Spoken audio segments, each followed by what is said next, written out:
राहुल गांधी और उनकी सहयोगी पार्टी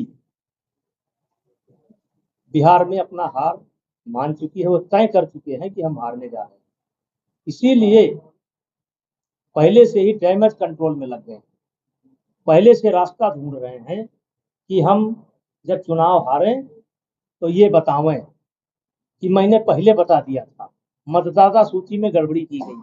जबकि आप जानते हैं हर चुनाव के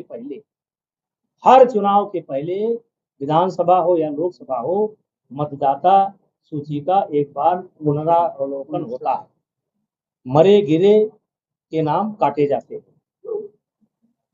और ये कोई नई बात नहीं है। और जिस तरीके से, क्योंकि दूसरा सवाल आपका वही होने वाला है, जिस तरीके से पप्पू यादव को अपमानित किया गया, जिस तरीके से कन्हैया को अपमानित किया गया, ये दिखाता है कि रस्सी जल गई है लेकिन ऐठन नहीं गई है, साहब की ऐठन नहीं गई है। साहब, बड़े साहब अपने आप को हिंदुस्तान का राजा समझते हैं, भले मोदी प्रधानमंत्री हो गए लेकिन अभी ऐठन नहीं गई है। और यही हाल लालू जी के बेटे का है, उनको भी ऐठन नहीं गई है, क्योंकि वो भी राजकुमार है, बिहार के राजकुमार हैं।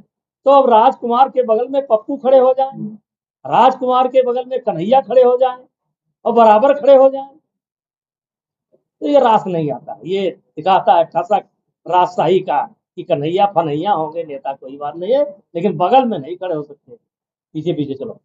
आप हरियाणा गए थे चरखी दादरी में। हाँ, बहुत लोगों ने विरोध किया, फिर भी वहाँ काफी समर्थन मिला आपको लोगों का। देखिए, हरियाणा में जिस प्रकार मेरा स्वागत हुआ है मैं भूल नहीं सकता। और मैं पहले दिन से कहता हूं कि मेरा किसी समाज से विरोध नहीं है। एक फैमिली, एक परिवार से मेरा, उन्होंने मेरे खिलाफ षड्यंत्र किया, कांग्रेस ने किया, और वो समाप्त हो गया। हरियाणा में कोई विरोध नहीं है। कुछ मीडिया वाले, कुछ लोगों ने कहा कि नहीं आने देंगे। अरे हमने कहा भाई चलो देखते हैं, नहीं आने देंगे कि नहीं आने देंगे। मैं अपनी सुरक्षा का कोई इंतजाम नहीं किया, हम अकेले गए थे। एक तरीके से पायलट था और दो लोग जो थे, एक करण का पीए था और दो लोग जो हरियाणा के थे। हमने कहा कोई सुरक्षा लेकर नहीं जाएंगे। कुछ हमारे लोगों ने कहा भी कि ऐसे नहीं जाना चाहिए, कम से कम 1500 गाड़ियां साथ में होना चाहिए। लोगों ने सलाह भी दिया। हमने कहा ज्यादा सलाह दोगे तो मैं एक गाड़ी पर चुपचाप बैठूंगा, दो सिक्योरिटी लूंगा, एक राइफल रखूंगा बगल में और मैं चला जाऊंगा। इसलिए मुझे सलाह ना दो, हमारी सुरक्षा वहीं के लोग करेंगे। और वहीं के लोगों ने सुरक्षा नहीं किया, पूरा मान सम्मान बढ़ाया। मैं उठ करके पब्लिक के बीच में गया और अभूतपूर्व स्वागत हुआ है। और मैंने भी कोशिश की कि हमारे भाषण से किसी का दिल न टूटे, किसी का अपमान ना हो। आपने पूरा भाषण सुना होगा। और हरियाणा मुझे बहुत प्रिय है। यहाँ से फिर कह रहा हूँ, खेल के मामले में हरियाणा मुझे बहुत प्रिय है। हरियाणा खेल का मुकुट है, खेल का बादशाह है, क्योंकि वहाँ की माताएं, वहाँ के गार्जियन जितना समर्पण